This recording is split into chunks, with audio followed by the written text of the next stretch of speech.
Assalamualaikum warahmatullahi wabarakatuh.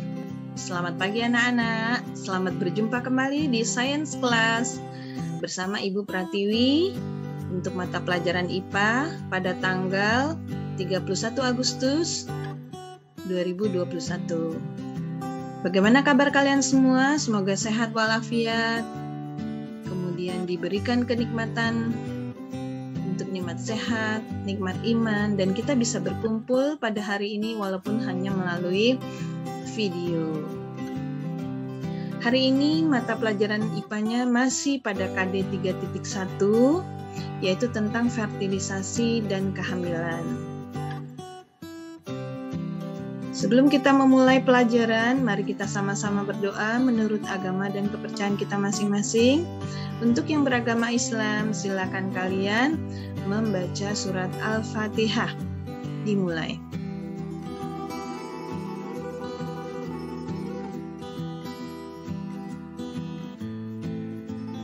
Ya, kita lanjutkan.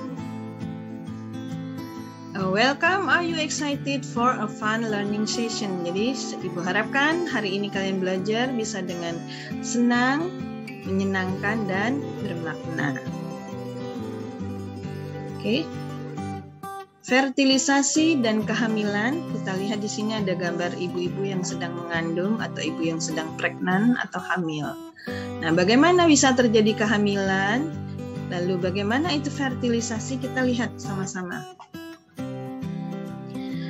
Hari ini ada 4 indikator pencapaian kompetensi yang akan kalian capai. Yang pertama adalah mendeskripsikan proses fertilisasi dan kehamilan.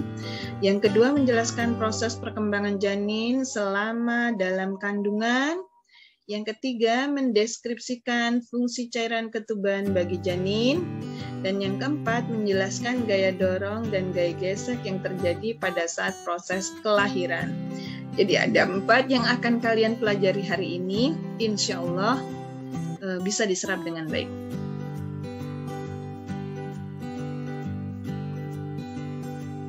Ya, sebagai motivasi, Ibu ingatkan kembali, minggu lalu kita sudah mempelajari tentang siklus menstruasi, yaitu apabila sel telur yang terdapat pada tuba falopi tidak dibuahi oleh sperma, terjadi menstruasi pada perempuan. Nah, pertanyaannya hari ini, akan tetapi bila sel telur itu dibuahi oleh sperma, apa yang terjadi? Hari ini yang akan kita pelajari. Nah, untuk sel telur yang dibuahi oleh sperma, di sini Bu ada gambarnya, ya. Di sini ada sperma yang menuju kepada sel telur. Ada 1 yang masuk kepala dan badan, ekornya tinggal di luar. Nah, maka sperma yang masuk ini akan melakukan pembuahan atau fertilisasi, yaitu proses peleburan inti sel sperma dengan inti sel telur, sehingga nanti akhirnya terbentuklah zigot yang terjadi di dalam tuba falopi atau ovida. Kita lanjutkan.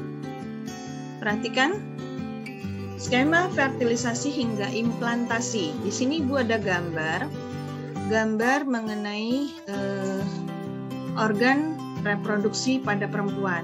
Nah, kita lihat, masih ingat kalian, ini namanya ovarium atau indung telur. Kemudian di sini ada yang kayak tangan-tangan, ini namanya fimbre. Lalu ini bagian ujung namanya infundibulum. Kemudian ini namanya tuba falopi, dan ini adalah rahim atau uterus, ya. Kita mulai. Di dalam indung telur terjadilah produksi ovum atau sel telur. Jika sel ovum sudah matang, dia akan dikeluarkan. Proses keluarnya sel telur dari indung telur atau dari ovarium dinamakan ovulasi. Ovulasi ditangkap si sel telur oleh fimbre. Nah, setelah itu di infundibulum, jika bertemu sperma yang masuk ke dalam tubuh wanita, maka akan 1 sperma tadi membuahi sel telur yang dinamakan proses pembuahan atau fertilisasi. Jadi masih di tuba falopi. Jika sudah terjadi pembuahan, terbentuklah yang namanya zigot. Zigot ini akan membelah menjadi 2 jadi 4 jadi 8 jadi 16, dan seterusnya. Sampai suatu saat dia akan membelah seperti buah anggur yang bergerenjel banyak. Nah, disebut dengan morula. Itu pada hari keempat. Morula ini terus membelah akhirnya membentuk blastula. Blastula itu ada rongga blastosit, dan pada saat jadi blastosit inilah dia akan menempel pada endometrium atau dinding rahim, yaitu di hari kelima. Dinding rahim yang sudah mulai menebal akibat dari proses yang dipengaruhi oleh estrogen dan progesteron menyebabkan terbentuklah plasenta. Ya. Jadi blastosit menempel di sini agar ada hubungan antara si calon janin dengan plasenta dari si ibu. Ya. Kemudian nanti berkembang. Nah, proses menempelnya blastosit di dinding endometrium dinamakan implantasi. Namanya apa? Implantasi, ya. Kemudian nanti blastosit menjadi gastrula, gastrula menjadi embrio. Nah, proses-proses inilah yang dinamakan dari fertilisasi sampai implantasi, ya. Cukup jelas? Kita lanjutkan. Ini adalah video perkembangan janin dalam kandungan.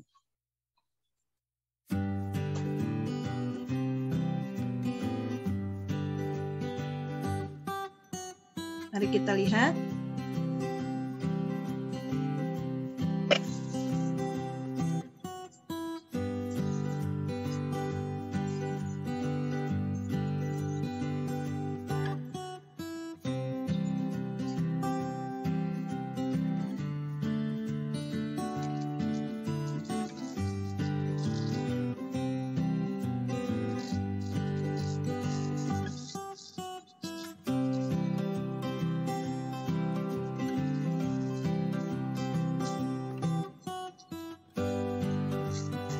Gambar ovum. Nah, itu ada sperma yang masuk menembus ke dalam ovum atau sel telur. Maka dengan adanya akrosom, dinding daripada sel telur akan membentuk membran kristallina. Nah, setelah jadi zigot dia membelah. Nah, jadi anggur menempel di blastositnya, menempel di dinding dari endometrium. Nah, ini perkembangan sampai menjadi, ini namanya embrio. Itu embrio yang tali yang panjang itu dinamakan dengan umbilikus atau tali pusar. Ini tali pusarnya. Tali pusar ini yang berhubungan dengan plasenta nanti. Nah, ini di sini sudah terbentuk ada tulang belakang, mata, tangan, kaki selama 9 bulan. Kita lihat perkembangannya sampai menjadi bayi. Ini sel otak berkembang.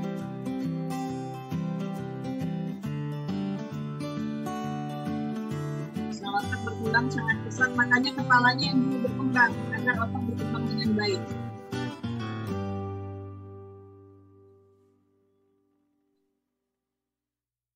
Nah, itu alat kelaminnya mulai terbentuk. Jika dia laki-laki, jika dia perempuan.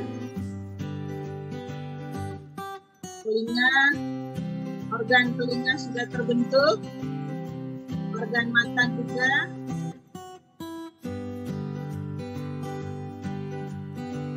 Kalian bisa lihat di situ, tali pusar itu menghubungkan dengan bayi dengan ibu, ya. Dalam hal ini makanan dan sisa-sisa makanan akibat sisa pencernaan juga dikeluarkan juga melalui plasenta, melalui tali pusar.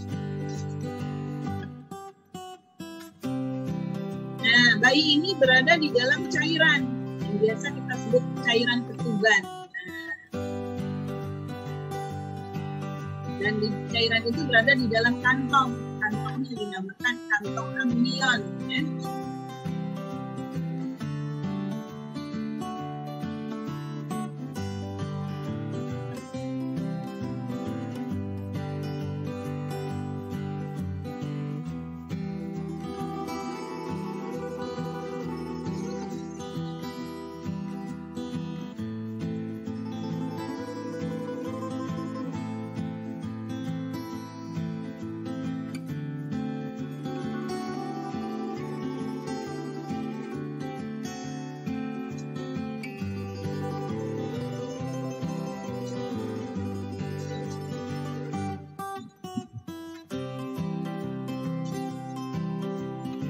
itu bayi yang keluar dari rahim ibu melalui vagina, proses kelahiran bayi.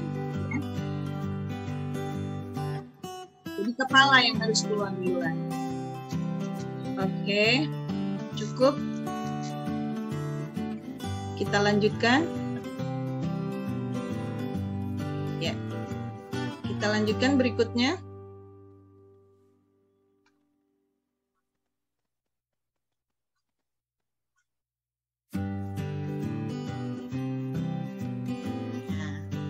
Ini tadi adalah gambar dari janin yang berada di dalam kandungan ibu, ya.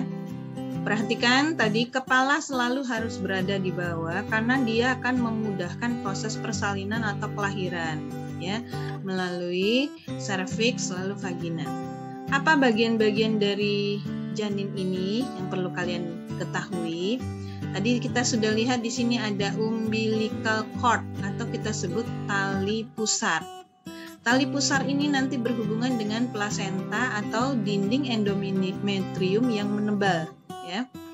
Kemudian fetus itu adalah bayinya. Fetus itu bayi atau janinnya yang berada di dalam uterus. Tetapi dia tidak langsung berada di dalam uterus, tapi ada di amniotic sac atau di kantong amnion, ya, kantong amnion. Kantong amnion ini berisi cairan amnion atau yang biasa disebut orang awam cairan ketuban. Kalau pada saat dia akan melahirkan, maka dia akan melewati ini, namanya leher rahim. Kemudian di sini baru keluar lewat vagina si ibu, ya.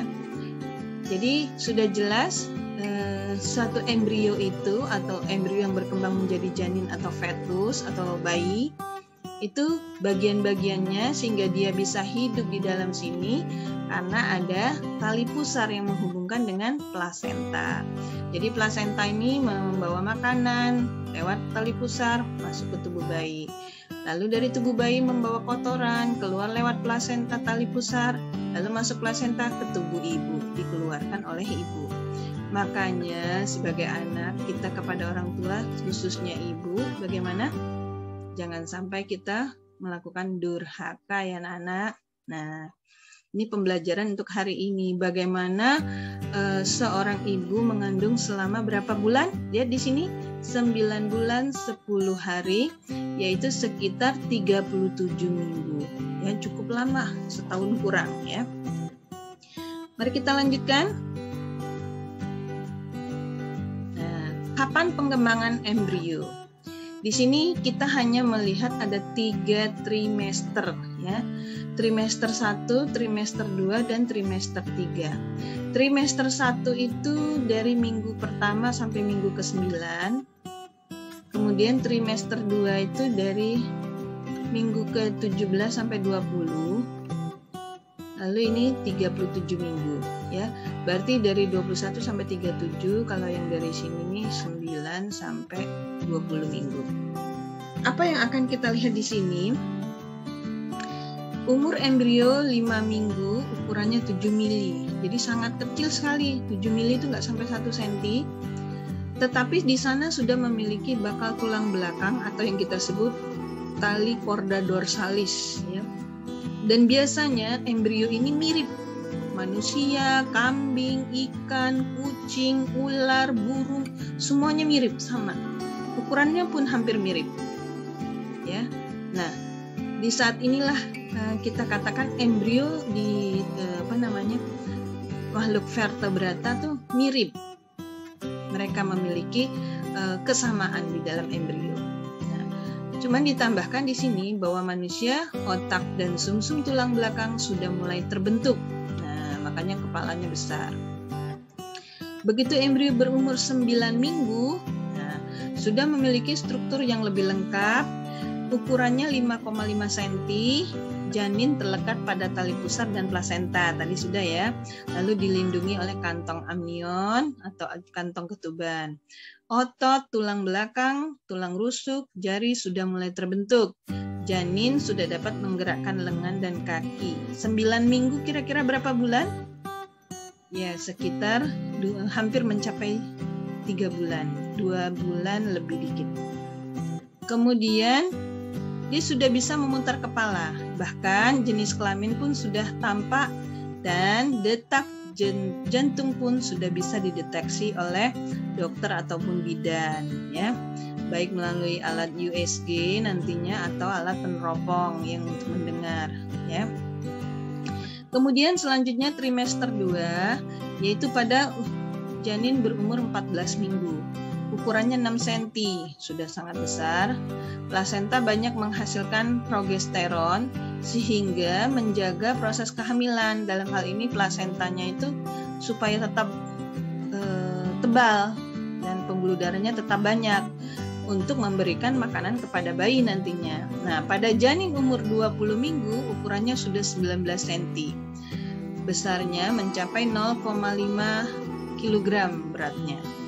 Janin terlihat seperti bayi, jari kaki, jari tangan sudah terbentuk, bahkan di ujungnya juga sudah ada kuku. Nah, janin sudah memiliki alis, bulu mata, permukaan tubuh sudah mulai ditumbuhi rambut. Nah, janin mulai bergerak aktif, mata janin sudah mulai terbuka dan mulai terbentuk gigi di dalam rahang, ya. Trimester 3. Ini adalah pada waktu siap akan melahirkan si ibu, biasanya di usia 37 minggu. Sistem sirkulasi dan respirasi sudah mengalami perubahan yang memungkinkan si bayi siap untuk bernapas dalam lingkungan luar nantinya kalau dia dilahirkan. Janin mengembangkan kemampuan untuk mengatur suhu tubuh. Tulang mulai mengeras, ototnya menebal. Nah, pada saat lahir, panjang bayi itu umumnya 50 cm. Ada sih yang lebih, ada juga yang kurang. Tapi tidak terlalu jauh. Kemudian beratnya bisa mencapai 2-3 kg. Itu yang standar atau normalnya. Kita lanjutkan. Ibu sudah menyinggung alat yang digunakan untuk meneropong detak jantung bentuk bayi, itu dinamakan ultrasonografi atau USG, ya. Alat ini ternyata bisa membantu seorang dokter untuk mengetahui perkembangan janin selama proses kehamilan. Nah, itu contohnya ada gambarnya di sini nih, kayak gini bentuknya. Ya, bahkan sekarang ada yang 3 dimensi, ya. Kemudian posisi janin di dalam rahim, nah, posisinya bisa lihat nih, apalagi pada saat akan melahirkan, apakah sungsang, akan melintang, atau posisinya sudah bagus normal, kepala di bawah. Kemudian jenis kelamin bayi juga bisa dilihat, apakah dia laki-laki atau perempuan. Dasarnya alat ini menggunakan teknologi ultrasonik atau gelombang ultrasonik. Jadi dengan gelombang ultrasonik yang nggak bisa didengar oleh manusia karena frekuensinya di atas 20.000 Hz. Namun itu ternyata bisa menangkap gambar organ internal untuk keperluan medis. Jadi suara atau gelombang bunyi frekuensi dipancarkan pada tubuh janin akan menghasilkan gambaran mengenai kondisi bayi dalam kandungan, termasuk detak jantungnya. Selanjutnya, kita lihat di sini adalah fungsi cairan ketuban atau amnion, ya. Tadi sudah kita singgung sebenarnya sedikit-sedikit cairan amnion. Nah, ini seorang bayi di dalam kantong berisi cairan. Jadi seperti seorang aquanaut, bukan astronot, yaitu orang di dalam air. Nah, di sini tali pusar langsung berhubungan dengan plasenta. Kenapa dia harus berada di dalam air atau air ketuban seperti ini? Ternyata yang pertama manfaatnya memberi ruang gerak. Air ketuban yang merupakan zat cair yang bersifat bentuk sesuai wadah, ya kan, kita tahu sifat-sifat air menyerupai wadahnya, tidak dapat dimanfaatkan. Artinya tidak bisa kita mepetkan gitu. Nah, dapat menekan ke segala arah air itu. Sehingga karena itulah kantong ketuban dapat mengembang. Kalau nggak menekan ke segala arah, kempes nanti. Anaknya malah lengket. Nah, sehingga nempel ke dinding rahim. Ya. Dengan adanya tekanan yang mengembangkan kantong amnion, itu akan menekan ketekanan ke segala arah yang sama besar. Sehingga kalau si ibu terjadi benturan, si bayinya tidak mengalami benturan yang terlampau besar ya.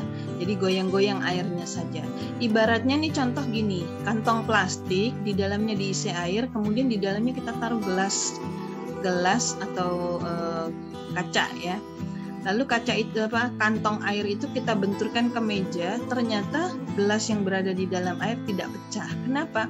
Karena ada tekanan dari air yang ke segala arah tersebut yang melindungi kaca itu. Sama, cairan amnion juga melindungi gerakan dari bayi dari benturan si ibu misalnya dan seterusnya. Sekarang yang kedua, pelindung janin dari benturan tadi sudah Ibu jelaskan.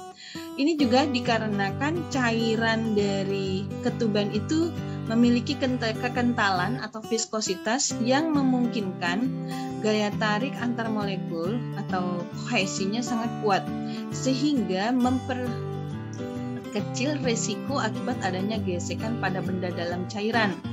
Misalnya ibu hamil bergerak dengan kecepatan tertentu, lalu tiba-tiba berhenti, maka janin akan mendapat perlindungan dari cairan ketuban yang kental tadi, sehingga janin tidak terbentuk di dinding rahim. Jadi paling bergetar-getar saja. Nah, yang ketiga, cadangan cairan dan nutrisi bagi janin. Jadi nggak hanya sebagai pelindung saja, ternyata dia juga berguna sebagai nutrisi. Ada air, karbohidrat, protein, asam amino, peptida, lipid, laktat, pirufat, elektrolit, enzim, dan hormon glutamin. Glutamin adalah salah satu asam amino yang merupakan bahan pembentuk materi genetik, DNA, dan RNA yang kulit janin dengan mekanisme transport aktif maupun osmosis. Ya. Selanjutnya, ternyata cairan amnion juga berfungsi sebagai inkubator, yaitu pengatur suhu supaya suhu di dalam cairan itu 37,6 lebih tinggi 0,5 atau 1 derajat Celcius dari suhu tubuh ibu. Jadi anak yang ada di dalamnya menjadi hangat ya. Kemudian yang kelima, membantu proses kelahiran. Nah, di sini pada saat ibu akan melahirkan, ternyata dengan adanya air ketuban sebagai pelumas, pelicin, sehingga bayinya mudah keluar ya. Dan yang keenam, sebagai pendeteksi kelainan keturunan genetik pada janin. Jadi cairan amnionnya diambil, kita dapat melihat susunan materi genetik yang sama dengan susunan materi genetik di bayi. Nah, di sini dapat terdeteksi kelainan susunan materi genetik pada amnion, akan disimpulkan bayinya mengalami gejala apa secara genetiknya. Ya. Nah, inilah fungsi dari cairan ketuban atau amnion, ada 6 ya. Yang pertama untuk melindung, yang kedua juga pelindung, yang ketiga sebagai cadangan makanan, yang keempat sebagai inkubator, yang kelima memudahkan melahirkan, yang keenam pendeteksi kelainan keturunan. Nah, proses melahirkan. Bagaimana seorang ibu melahirkan? Kita lihat di sini, dipicu oleh tingginya hormon estrogen. Ya. Hormon estrogen yang tinggi, dia akan memicu hormon oksitosin, sehingga janin akan merangsang plasenta untuk menghasilkan hormon prostaglandin. Nah, waktu kita mempelajari hormon prostaglandin pada pria itu untuk melakukan kontraksi otot pada penis ya. Nah, sekarang kalau pada wanita, hormon prostaglandin itu untuk memicu kontraksi otot di rahim atau uterus ya. Semakin kuat hormon prostaglandin, maka kontraksi atau durasi rahimnya semakin kencang sehingga bayinya mengajak lahir ya. Nah, mula-mula kontraksi itu biasanya 30 detik dalam rentang waktu 20-30 menit. 30 menit sekali, nanti dia berkontraksi 30 detik. 30 menit lagi seperti itu. Semakin mengecil, terus 30, 29, 25, 24, dan seterusnya. Nah, pada saat puncaknya, kontraksi itu terjadi 60-90 detik tiap 2-3 menit. Nah, itu sudah siap-siap untuk lahir ya. Kontraksi otot uterus dimulai dari atas nih, bagian atas mendorong bayinya keluar, walaupun nantinya pada bagian serviks terdapat gaya gesek, bukan gaya dorong, tapi gaya gesek yang menahan seolah-olah bayi untuk tidak bisa keluar. Tetapi dengan adanya hormon oksitosin yang dirangsang oleh si estrogen yang banyak tadi, menyebabkan hormon prostaglandin bekerja mendorong si bayi sehingga keluar melalui serviks ya, walaupun ada gaya gesek di serviks tadi. Selanjutnya cukup ya. Jadi sudah sampai proses melahirkan, sudah fertilisasi, sudah dia berada di dalam rahim berkembang sampai 3 trimester, dan terakhir proses kelahiran. Semoga pembelajaran hari ini dapat dipetik hikmahnya. Kita kepada orang tua, khususnya ibu, lebih menyayangi, menghormati, dan jangan sampai kita durhaka dengan dia. Thank you for attending. Use this space for final announcement or where student can approach you if ever they have question. Selanjutnya, silakan kalian bisa menjawab pertanyaan-pertanyaan yang Ibu berikan di dalam Google Form. Selamat belajar, selamat bekerja, mengerjakan tugas, dan jangan lupa